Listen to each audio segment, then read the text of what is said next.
If you have a child who still likes to suck his thumb, there are a couple of things you can do to help them stop. But most doctors will tell you that it's best just to leave it alone, and as they grow up, they usually stop sucking their thumb.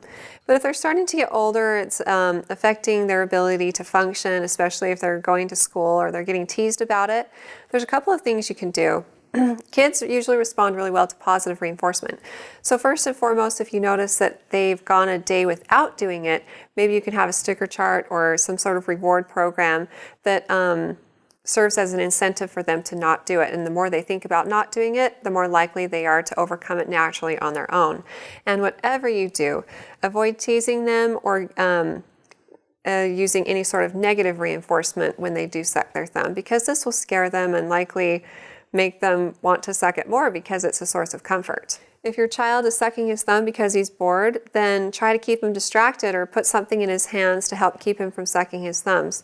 I've heard suggestions like silly putty, Play-Doh, those sorts of things if they'd like to do it when they're watching TV, something that they may just do while they're sitting there and they're bored. Also check out your child's mouth, and if you notice that his teeth are coming in funny or they're starting to push out or hit the palate, the top of his mouth is misshapen, then it would be best to talk to the dentist or the pediatrician. And sometimes little devices are necessary to make it uncomfortable when your child sucks his thumb. Now, these extreme methods aren't always necessary if if the basics work first. Sometimes parents have found success if they just put something bitter tasting on the thumb. Then when they suck their thumb, they're reminded that that's nasty, and that helps them naturally overcome the desire to want to do it.